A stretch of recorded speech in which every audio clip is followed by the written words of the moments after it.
Right, hello. Sarah Everard is clearly a very relevant topic in modern discussion at the moment. So I thought we'd go over it and discuss some parts of it, whether it be the general narrative built around it by the media or the reactions to MET police. So we'll go through this article. It's very short, that is genuinely it. Sarah Everard, Met Police announces review to rebuild public trust. This isn't going to work. Public trust in the police has effectively faded to nothing, as obviously leftists hate police, defund the police and all that, whereas the right, who should defend the police, are being arrested by them for saying mean tweets. So generally, they're in a pretty unfortunate situation, which isn't going to improve. Metropolitan Police Commissioner Dame Cressida Dick, funny name, has announced an inquiry into the force led by a high-profile independent person. It follows the sentencing of former Met Police officer Wayne Couzens for the kidnap, rape and murder of Sarah Everard. Now, obviously, if you're American, you won't know what any of this is. Basically, Sarah Everard was a woman who was kidnapped and killed by a police officer. Well, he wasn't on duty, but he was using the power as a police officer to do it. The way it was done was it looked as if it was just she was in an unfortunate situation. He was going for a random woman. She just happened to be there. Obviously, it was a terrible thing. Never should have happened, and he should absolutely be in jail. If not the death sentence. But we can't have that in this country, and I don't know if I can say that on YouTube. Anyway, moving on. Right, never mind. Rebuilding public trust is not going to happen. The media are not going to allow it to happen. Well, whether that's to create distrust in the authorities or to create chaos, it's not entirely known. I'm no expert on the topic, admittedly, though I do find it interesting. And we've got a few articles, so we can just go through them all. Wayne Couzens, Sarah Everard's killer, used COVID laws to handcuff and arrest her before murdering her. It would be. It absolutely would be COVID laws. Now, I mention this because it's interesting how the attacking is... It's just men. I was going to say it was police and men, but it's not really on police. I've not really heard many people saying, oh, we should defund the police on this like it was with George Floyd.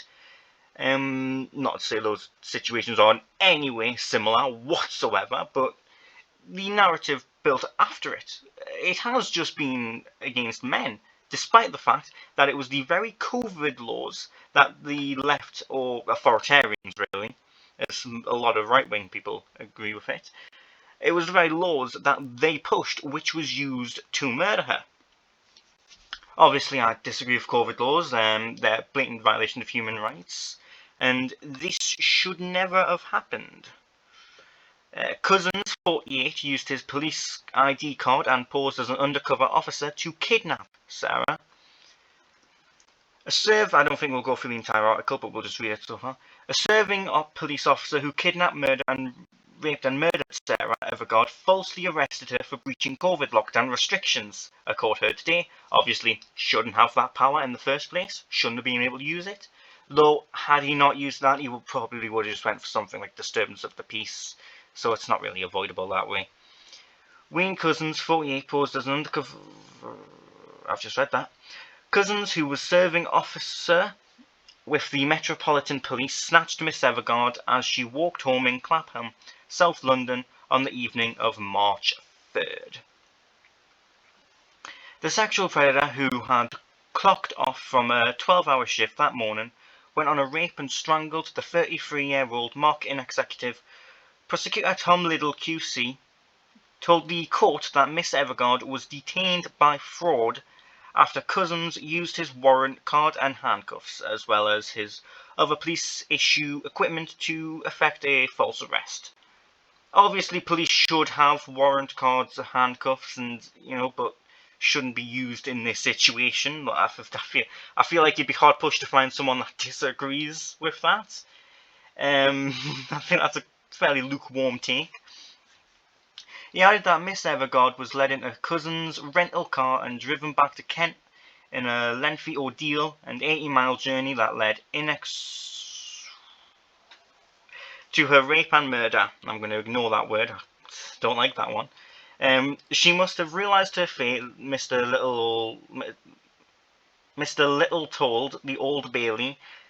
This is when you realise I cannot read to save my life. Last paragraph then. Having handcuffed her to the rear, she would not have been able to undo the seatbelt for example, that must have been placed over her. Main takeaway from this is the COVID laws and the fact that, well, they've not really been mentioned all that much. I mean, yeah, they're mentioned in passing, but never as a main topic. Obviously, the general vibe of it was male violence towards women. That's the narrative that's been constructed around it. Which leads to the next article. When will women feel safe on UK streets? The answer to that, in my opinion, is when the media stops telling them to be afraid. That's probably a good way to start. Not going to go through, well, actually, yeah, we will go through a bit of it. The murder of Sarah Everard shone a spotlight on a culture of male harassment and violence against women and girls, sparking protests and calls for reform. Now the killing of Sabina and Nisa has appalled the nation. Obviously, that is the narrative. Despite Sarah Everard having nothing really to do with Sabina, they're making the narrative. They're including this, like when they included George Floyd in random black guys that died. Some killed by the police. Actually, I think a lot of them were killed by the police. Whether justified or not, kind of irrelevant. He was mentioned to create the overarching narrative.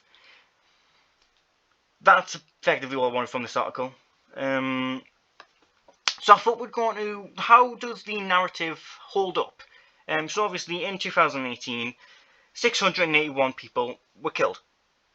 They were killed. This is obviously a bad number. Was worse in earlier years, 2017, 2016. So it was better, but still pretty bad. Low relative to the entire population. Considering other countries, it's actually fairly good. Though bumping that number down is obviously a high priority. So I thought, well, we'd go to end violence against women to get how many women are killed in 2018, which was 148. I hope that's what it says, and I'm not just misunderstanding it.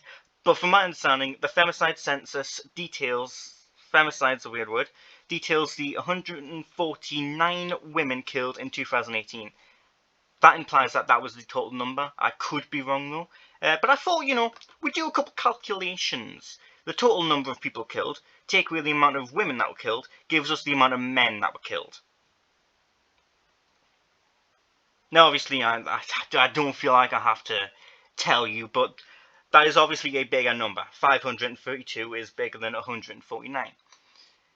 Now, obviously, this article does bring massive issues. 54% of girls aged 12 to 14 years have experienced public sexual harassment. That is obviously still a massive issue. But the narrative that is being built around it is the violence, the murder. Obviously, femicide, here we go. Obviously, and comes a week after the Home Office crime statistics revealed a 10% increase in 2019 of women and girls killed. Yet it does not stand to reason that women are killed by men is an epidemic. It's, as shown here, it's significantly less than men on men. Now, yeah, I get that most of the violence is done by men. It's mostly done by men. But that's not what is being stated. Well, it is, but it's what's being stated in defense. The narrative isn't men are killing people. It's men are killing women. But again, I'm sure you can see the numbers, but it's simply not adding up. And this is the problem with Sarah Everard's death. Obviously, terrible thing. Never should have happened. Sympathy goes out to those affected. the police shouldn't have hired him, and the reason he was hired is because there were terrorist attacks in France, and that obviously meant the police were rushing to get people in. So there is reason to believe that, well, actually, it is heavily the police's fault for just scrambling a bunch of new police officers in without actually training or vetting them properly.